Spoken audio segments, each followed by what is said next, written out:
మనము ధ్యానించుకోబోయే అంశము ఏమిటంటే దేవునిని ఆశ్రయించడం. మనము ధ్యానించుకోబోయే అంశం ఏమిటంటే దేవుని ఆశ్రయించడం. మరి వాక్యంలో బైబిల్ గ్రంథంలో దేవుని ఆశ్రయించడం గురించి చాలా చాలా వాక్య భాగాలు ఉన్నాయి.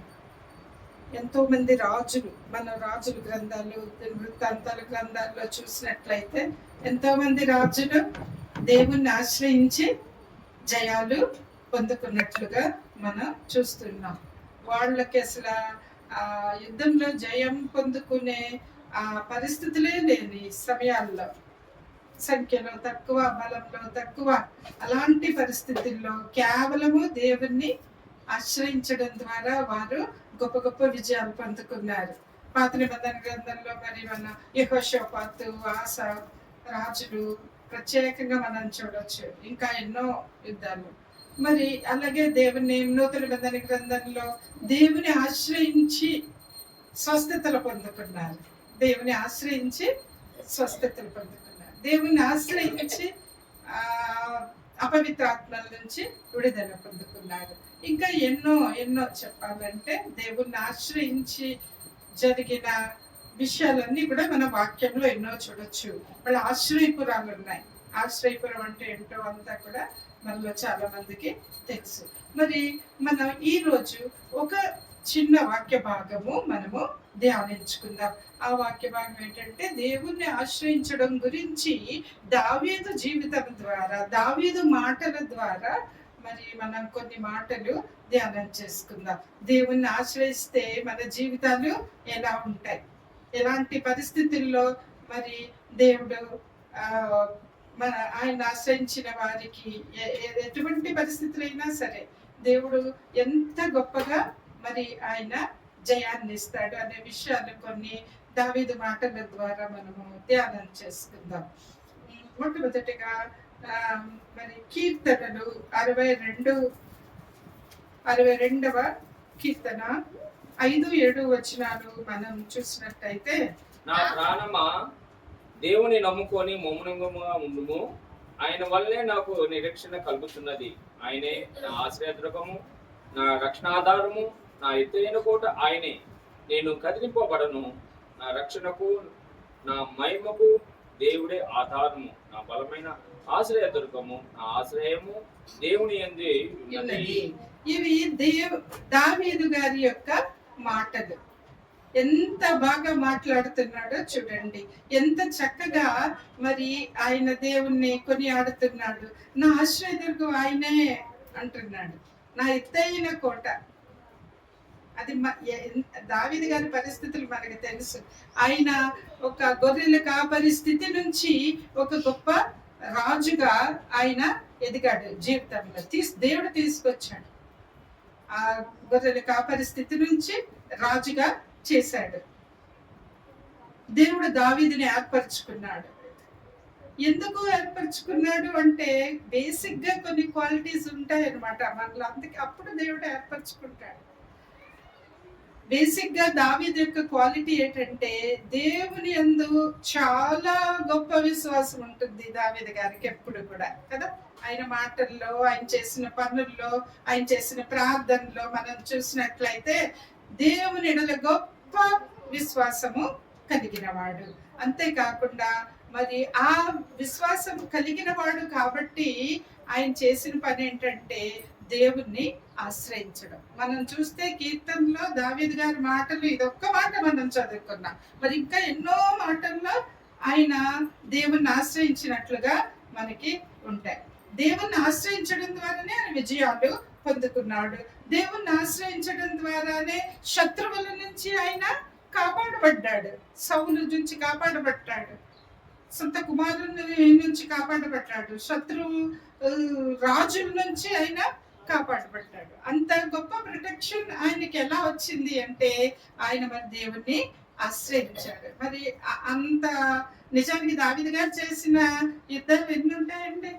చాలా యుద్ధాలు చేశాడు. చాలా యుద్ధాలు చేసి ఇశ్రాయేలీలకి మరి ఆ ప్రామిస్డ్ ల్యాండ్ విస్తరింపజేశాడు. జయం పొందుకుని అదంతా ఇశ్రాయేలీలు సొంతం చేశాడు. అంత గొప్ప పని చేశాడు దావీదు. కానీ ఏ యుద్ధంలో అయినా చనిపోయాడు ఆయన? ఏ యుద్ధంలో కూడా చనిపోయలేదు. ఏ ఏ ఆపదైనా కలిగింది ఆయనకి? ఏ ఆపద కలగలేదు. మరి చివరికి ఆయన మరణం గురించి మనం జ్ఞాపకం చేసుకుంటే చక్కటి ముసలి వయసులో, ఓల్డ్ ఏజ్ లో ఐశ్వర్యము, ఘనత, బలము కలిగి ఆయన మరణించినట్లుగా, నిద్రించినట్లుగా మనం చూస్తాం. అంత మంచి మరణం దావీదు గారు పొందుకున్నారు. దాని అంతటికి కారణం ఏంటంటే దావీదు ఎప్పుడు కూడా తన జీవితంలో దేవుని ఆశ్రయించేవాడు.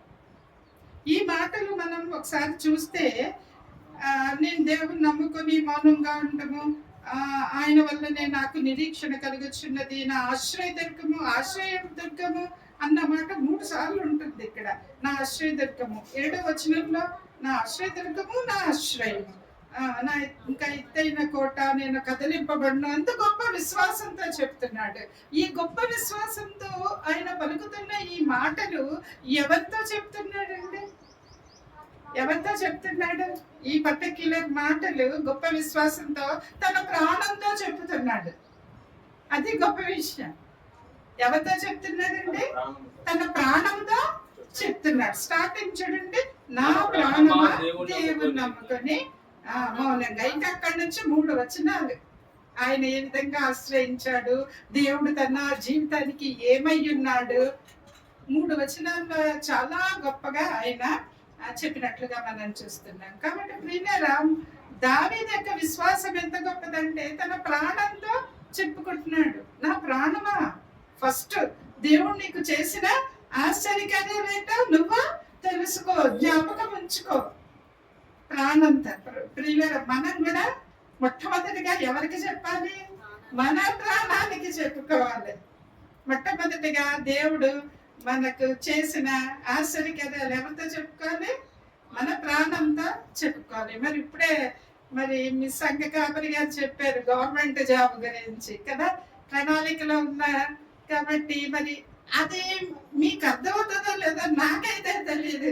ఆయనకి అర్థం అవుతుంది, నాకు అర్థం అవుతుంది. ఎందుకంటే మా ఇద్దరి కేసులు కూడా అవే. మేము ఎంతగా ఫీల్ అవుతామంటే చాలా, ఇంకా దాన్ని ఎదుటోళ్ళు అర్థం చేసుకోలేరు అనమాట. ఇంకా అంత గొప్పగా ఫీల్ అవుతాం. దేవా, ఏ పార్టీ వారము మమ్మల్ని ఎన్నుకుని మాకు గవర్నమెంట్ జాబ్స్ ఇచ్చి మా జీవితాలను ఇలా అంటే దేవుడు అది ఆశీర్వదించేసాడు అని ఆశీర్వాదాలని కాదు.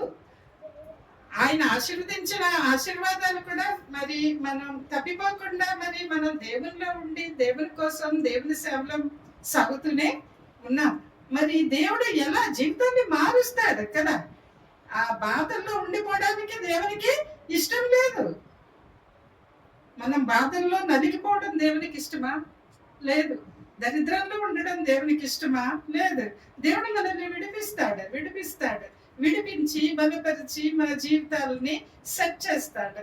మరి ఏ విధంగా చేశాడో అది అనుభవించినప్పుడు మరి దావీదు గారిని కూడా అలాగే చేశాడు.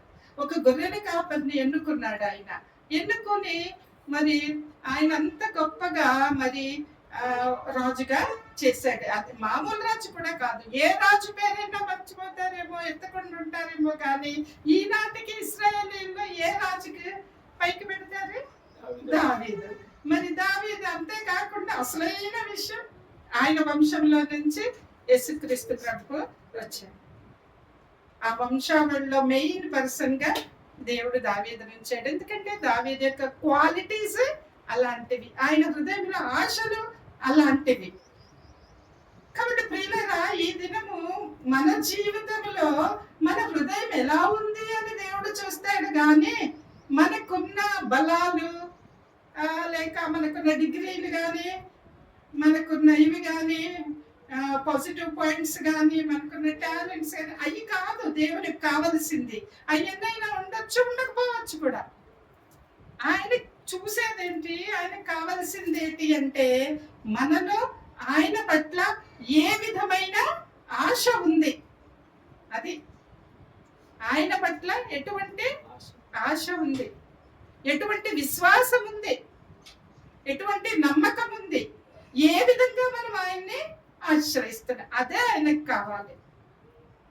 ఎప్పుడైతే మనం గొప్పగా ఆయన మీద విశ్వాసం ఉంచి మనం గొప్ప కార్యాలకి పూనుకుంటామో దేవుడే ఆ కార్యాలని సఫలం చేస్తాడు. అది అనుభవించిన అందరికీ కూడా మరి తెలుసు. కాబట్టి ప్రియులారా, ఇక్కడ ప్రాణాలకి చెప్పుకుంటున్నాడు దావీదు మహారాజు. మరి మనం కూడా మన ప్రాణాలకి చెప్పుకోవాలి. మరియు కొన్ని అయిపోతా ఉంటాయి, కొంత జీవితం అయిపోతుంది, మళ్ళీ ఇంకా ఏదో సమస్య వస్తుంది. ఏదో సమస్యలు రాకుండా ఉండవు కదా. ఏదో ఒక సమస్య, అనారోగ్య సమస్య, ఆర్థిక సమస్యలు, కుటుంబ సమస్యలు కదా, ఏదో ఒక సమస్యలు వస్తుంటాయి.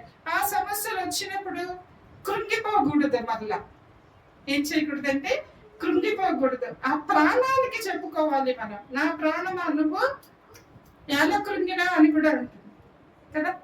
నా ప్రాణమా నువ్వు కృంగిపోవద్దు, నా ఆశ్రయదుర్గము సృష్టికర్త అయిన దేవుడు అని మనమే, ఎవరో మనకి చెప్పడం కాదు, మనమే మన ప్రాణానికి చెప్పుకోవాలి. అలాంటి స్థితికి మనం అందరం కూడా ఎదగాలి.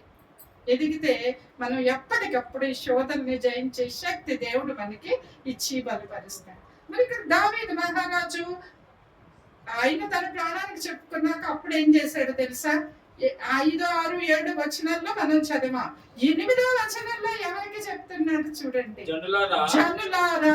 ఎవరికి చెప్తున్నాడంటే జనులకి చెప్తున్నాడు. మొట్టమొదట తనకు చెప్పుకున్నాడు, తర్వాత ఎదుటివాడికి చెప్తుంది. సేమ్ ఇదే పని మనం కూడా చెయ్యాలి. మనల్ని మనం బలపరుచుకోవాలి. మొట్టమొదటిగా దేవునిలో, విశ్వాసములో మనల్ని మనం బలపరుచుకున్నాక మరి ఇతరులని బలపరచాలి. మనం దేవుని దగ్గరికి రావాలి, మనం రక్షణ పొందాలి, మనం ఆత్మీయంగా ఎదగాలి. ఇతరుల రక్షణ పొందడానికి మరి ఆత్మీయంగా ఎదగడానికి మనము పని చేయాలి. కాబట్టి ఇక్కడ దావీదు చెప్తా ఉన్నాడు, జనులారా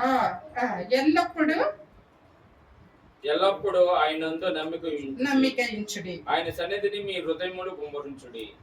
దేవుడు మనకు ఆశ్రయం. దేవుడు మనకు ఆశ్రయం. మళ్ళా చెప్పాడా?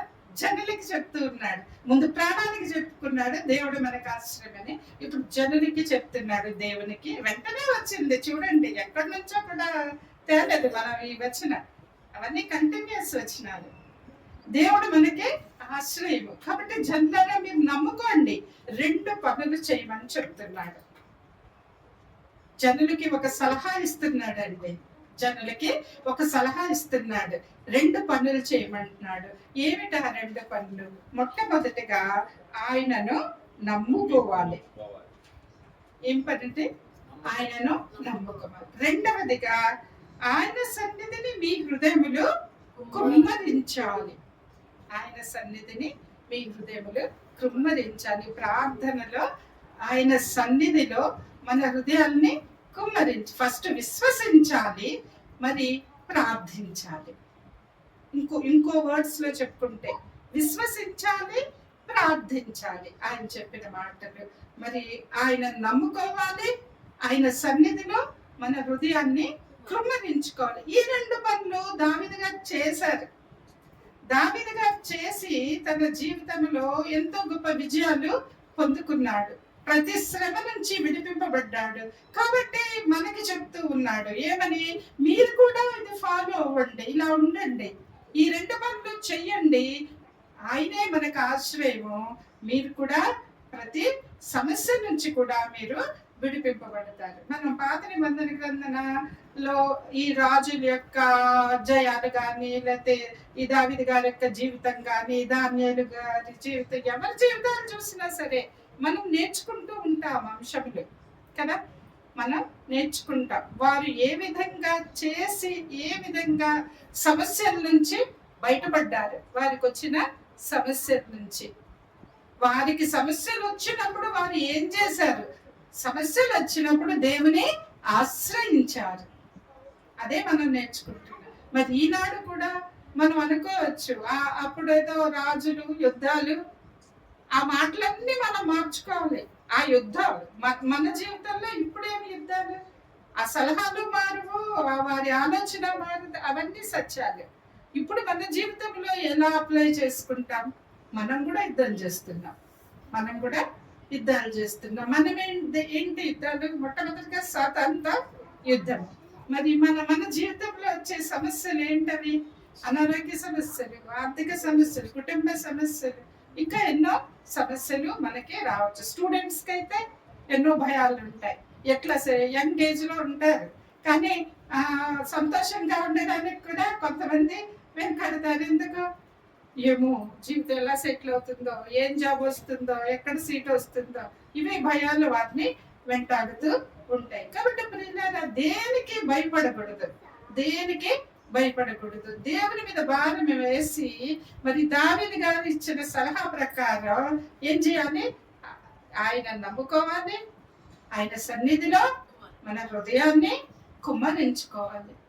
మరి అలా చేసినప్పుడు దేవుడు అద్భుతంగా మన జీవితాలని నడిపిస్తాడు. ప్రతి సమస్య నుంచి కూడా ఆయన మనల్ని విడిపిస్తూ ఉంటాడు. మరి దేవుణ్ణి ఆశ్రయించినప్పుడు మనకి ఇలా జరుగుతుంది అని మనం చెప్పుకున్నాం.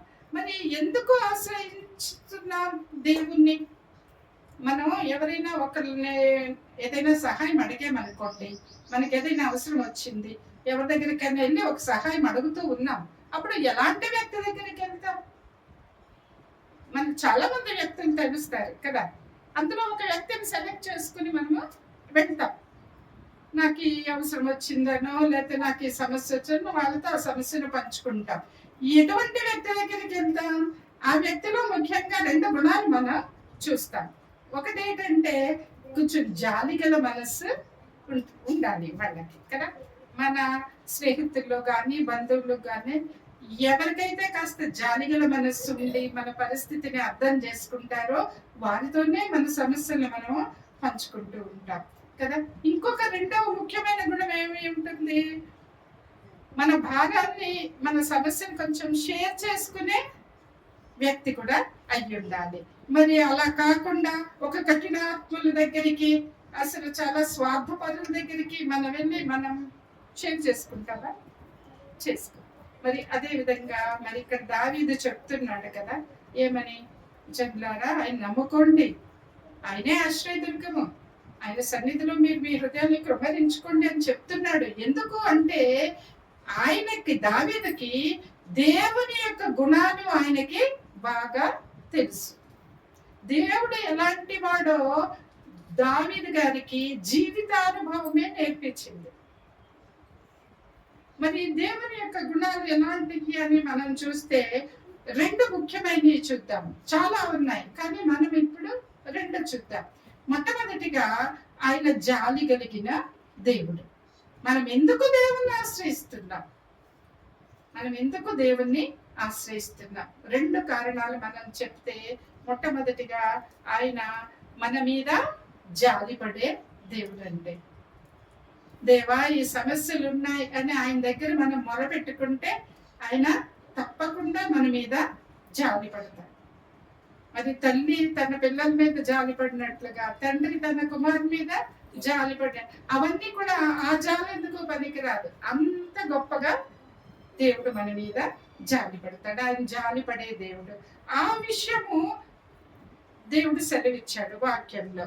నిర్గమకాండము 34వ అధ్యాయము 6వ వచనం. నిర్గమకాండము 34:6. అతని ఎదుట యెహోవా అతన్ని దాటి వెలుసు.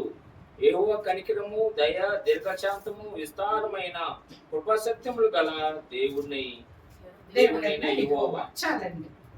ఎలాంటి వాడండి యెహోవా దేవుడు? కనికరము, దయ, దీర్ఘశాంతము, విస్తారమైన కృపా సత్యములు. ఎంత గొప్ప దేవుడు చూడండి మన దేవుడు.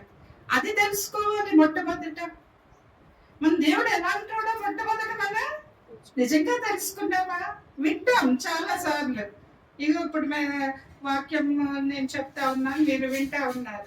మరి బయటకు వెళ్ళాక అది నిజంగా ప్రతి క్షణం మన హృదయంలో గుర్తుంటుందా? అది ఇంపార్టెంట్. వింటాం, చదువుతాం, కానీ ఎల్లప్పుడూ అది మన హృదయంలో భద్రపరుచుకోవాలి, గుర్తుపెట్టుకోవాలి. ఏదైనా సమస్య వచ్చినప్పుడు తక్కువని మనకి గుర్తు రావాలి, ఆయన జాలి కలిగిన దేవుడు నేనంటే జాలి పడతాడు ఆయన. మరి కనికరం కలిగిన వాడు, శాంతమూర్తి, మరి అత్యధిక విస్తారమైన కృపా సత్యములు కలిగిన దేవుడు. ఈ విషయము మనము మరి మన గుండెల్లో భద్రపరచుకోవాలి. మరి ఇంకొక వాక్యం కూడా చూస్తే యోవేలు గ్రంథం 2వ అధ్యాయము 13వ వచనం. యోవేలు గ్రంథం 2వ అధ్యాయము 13వ వచనం.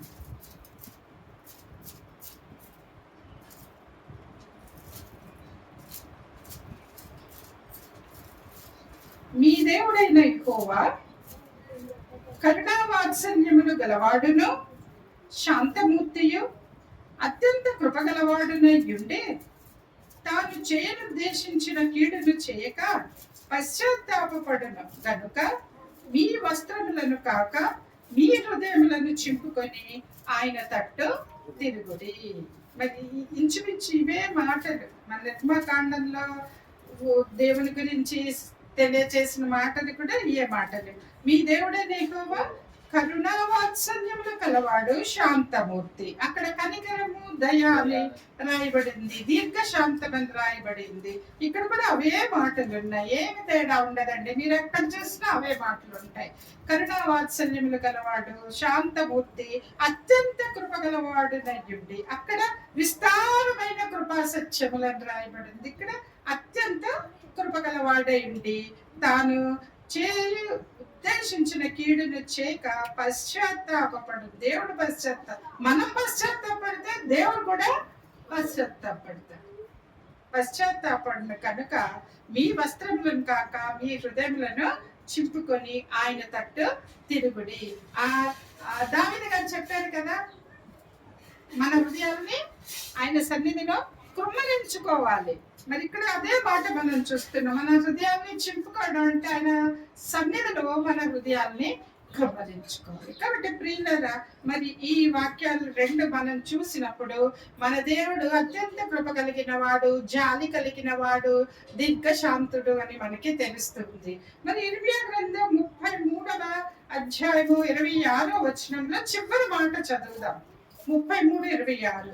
నిశ్చయముగా నేను వారి ఎడల జాలిపడి చెరలో నుండి వారిని రప్పించదను. నిశ్చయముగా నేను వారి ఎడల జాలిపడి చెరలో నుండి వారిని రప్పించదను. చెరలోంచి రప్పిస్తానని ప్రామిస్ చేస్తున్నాడు ఆయన. ఆ చెర అంటే ఎంత భయంకరమో మనకి తెలుసు. వేరే శత్రురాజుల కింద వీరు బందీలుగా నివసిస్తారు. అది చెర. అలాంటి చెర అంతకన్నా పెద్ద సమస్య ఏమి కూడా ఉండదేమో, అంత పెద్ద సమస్య అది. మరి అలాంటి చెర నుంచి జాలిపడి రప్పిస్తాడట. మనం ఇప్పుడే కదా క్వాలిటీస్ చూసాం. ఆయన జాలి కలిగిన దేవుడు కాబట్టి మనం చెరలో ఉంటే చూస్తూ ఊరుకోడు. మన చెరలో ఉన్నప్పుడు ఆయన చూసి ఏం చేస్తాడండి, జాలిపడి ఆ చెరలో నుంచి బయటకి తీసుకొస్తాడు. ఆనాడు వాగ్దానం చేసేడు దేవుడు. ఇది యూదా రాజ్యం బబులోను చెర గురించి రాయబడిన మాట ఇర్మియా గ్రంథం. మరి ఆ రోజు దేవుడు వాగ్దానం చేశాడు, మరి విడిపించాడా? ఆ వాగ్దాన ఫలం, ఆ వాగ్దానం ఫుల్ఫిల్ అవ్వడం మనం ఈ రోజు చూస్తున్నామా? ఇప్పుడు ఇశ్రాయేలీయులు ఎవరి చెరలోనూ లేరు, వారు స్వతంత్రంగా జీవిస్తున్నారా లేదా? మరి ఈ వాక్యం ఫుల్ఫిల్ అవ్వడం చూసిన మనం ధన్యులు కదా. చాలా పాత నిబంధనలో ఉన్న దేవుని ప్రామిస్లు వారి జీవితంలో నెరవేరడం మనం ఇప్పుడు కళ్ళారా చూస్తున్నాం. ప్రపంచంలో మరి అందరూ ఇశ్రాయేలీయుల వైపు చూస్తున్నారు. అదే మాట దేవుడు సెలవిచ్చాడు, భూజనుల మీద నిన్నే పైకెత్తించుతానన్నాడు. అవన్నీ మనం ఇప్పుడు చూస్తున్నాం. అంటే మనం ధన్యులు అన్నమాట. దేవుని వాగ్దానాలు నెరవేరినాయి కదా. అలాగే యేసుక్రీస్తు ప్రభువుని మన కోసం ఇస్తానన్న వాగ్దానము నెరవేరిపోయింది. మరి ఇక మనం ఏం చేస్తున్నాం అదే ముఖ్యం. ఇంకా దేవుని యందు విశ్వాసం లేకుండా మరి మనం జీవిస్తున్నామా అనేది మనల్ని మనము పరీక్ష చేసుకోవాలి. కాబట్టి ప్రియులారా, జాలిపడి ఇశ్రాయేలీయులను రప్పిస్తానని వాగ్దానం చేశాడు, ఫుల్ఫిల్ అయింది. అదే వాగ్దానం ఈ రోజు మనకి కూడా చేస్తుంది. మనం ఎటువంటి సమస్యల్లో ఉన్నా, ఆర్థిక సమస్యల్లో కానీ, అనారోగ్య సమస్యల్లో కానీ, ఎటువంటి సమస్యల్లో ఉన్నా సరే దేవుడు చెప్తా ఉన్నాడు, మన మీద జాలిపడి మనల్ని ఆ సమస్యల నుంచి విడిపిస్తానని దేవుడు చెప్తున్నాడు. ఈ వాగ్దానాన్ని మనకు అప్లై అన్ని వాగ్దానాలు పాత నిబంధన గ్రంథంలో ఉన్న మాటలు అన్ని మన జీవితానికి అప్లై అవుతాయి. కాంటెక్స్ట్ మారుతుంది అంతే. అక్కడ వాళ్ళు రాజు యొక్క శత్రురాజుల చెరలో ఉన్నారు, మనము సమస్యల్లో ఉన్నాం అంతే.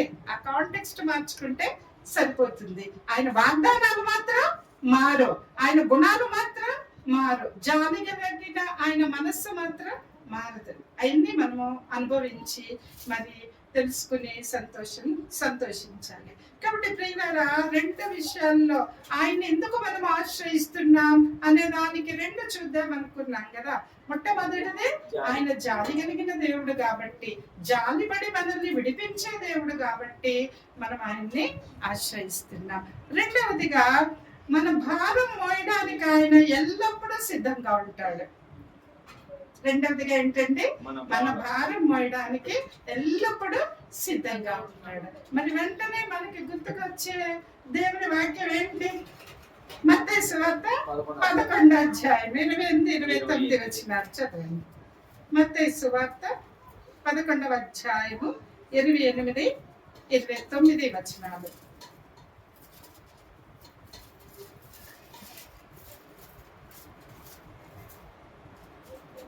ప్రయాసపడి భారం మోస్తున్న సమస్త జనులారా, నా యొద్దకు రండి, నేను మీకు విశ్రాంతి కలుగు చేతును.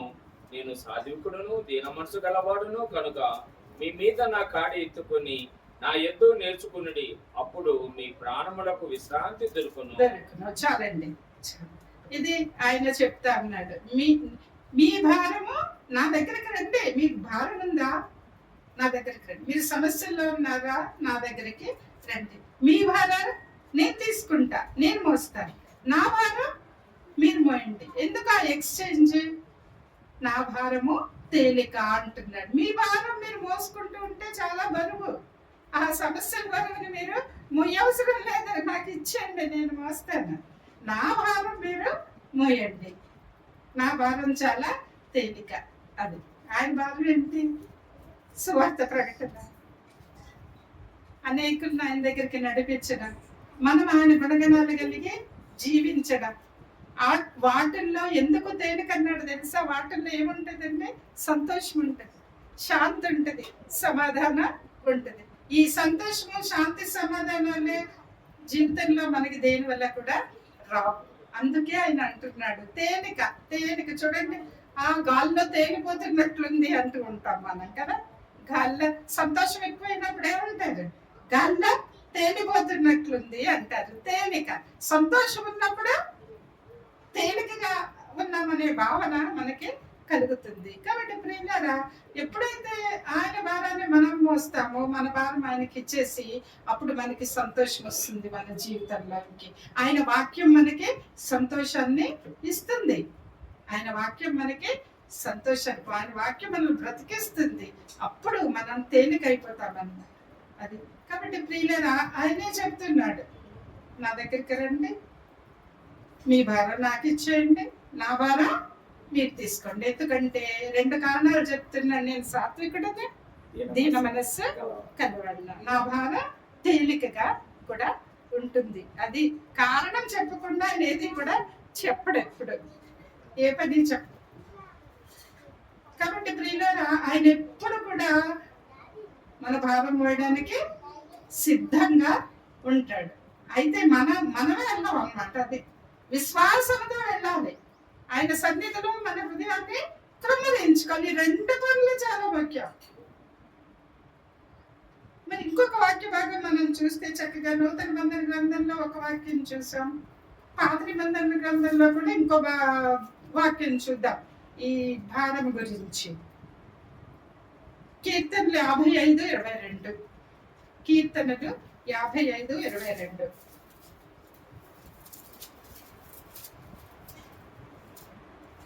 నీ భారము యెహోవా మీద మోపుకో, ఆయనే నిన్ను ఆదుకొనును. నీతిమంతులు ఆయన ఎన్నడూ కదలనీయడు.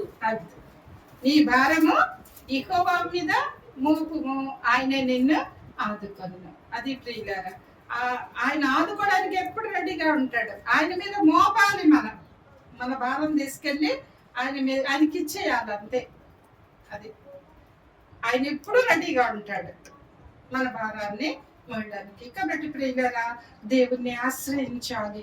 మరి దేవుణ్ణి ఆశ్రయించట, ఆయన నమ్ముకోవాలి, ప్రభు సన్నిధిలో హృదయాన్ని కృంభరించుకొని. ఎందుకు చేయాలి అంటే దేవుని యొక్క 2 ముఖ్యమైన గుణాలు, స్వభావం ఏంటంటే ఆయన జాలి గల దేవుడు మనమంటే. ఎందుకంటే ఆయన చేతి సృష్టి కదండి, అందుకని మనం అంటే ఆయనకి చాలా జాలి. మనం ఎవలాంటి వారమో మన ఏంటో ఆయనకి తెలిసే ఉంది.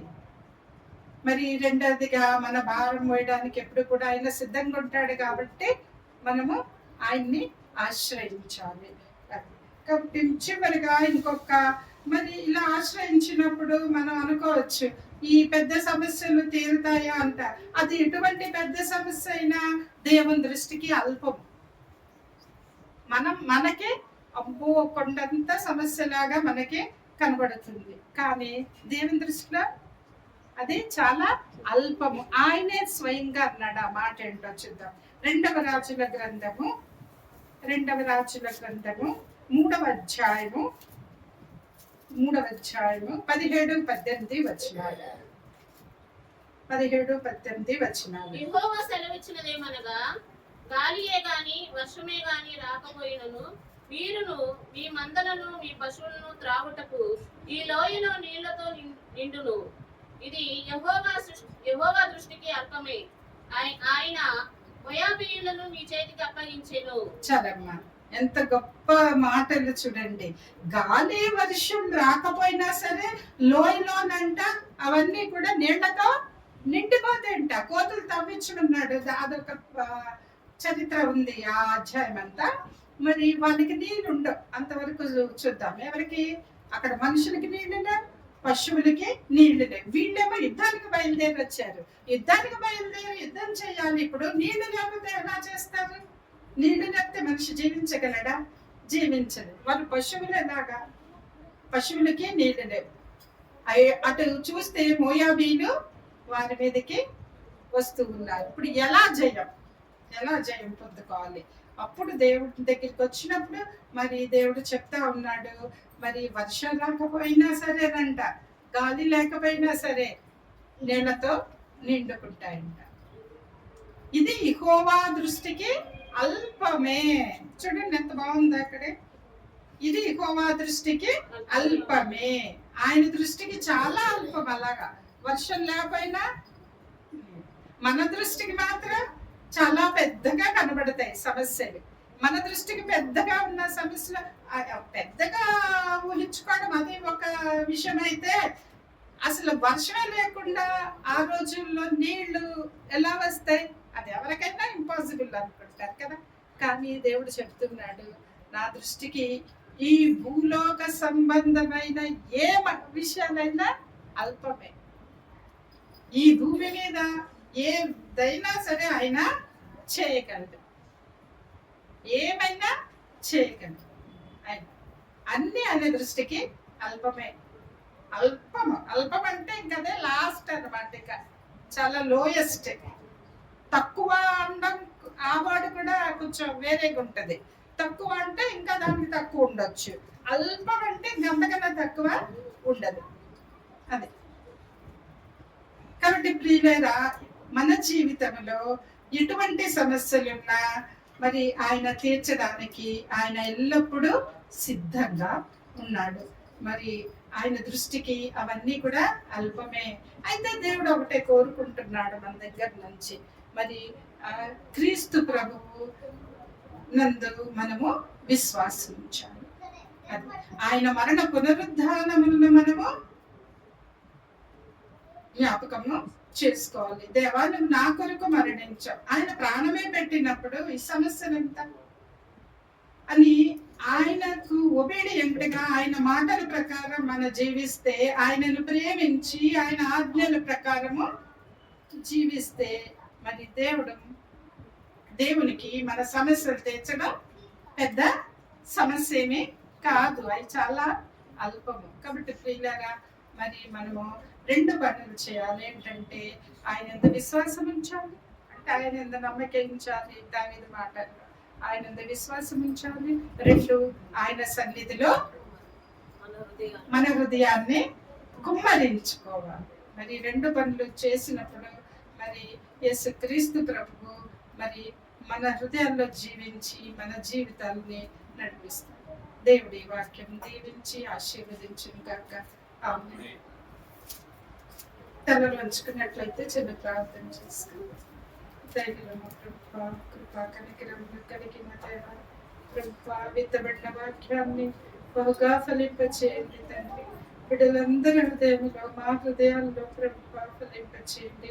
మిమ్మల్ని ఆశ్రయించి ప్రభువా నాయనా తండ్రి, మేము తండ్రి మీ సన్నిధిలో ప్రభువా మా హృదయాన్ని కృమ్మరించుకొని మీ అంత భయభక్తులు కలిగి జీవించు నాయనా గొప్ప భాగ్యాన్ని ప్రభువా ఇక్కడ కూర్చొని ఉన్న ప్రతి బిడ్డకి దయచేయమని మా ప్రభువును ప్రియరక్షకుడైన యేసుక్రీస్తు నామమున బ్రతిమాలు వేడుకొని ప్రార్థన చేస్తున్నాను తండ్రి.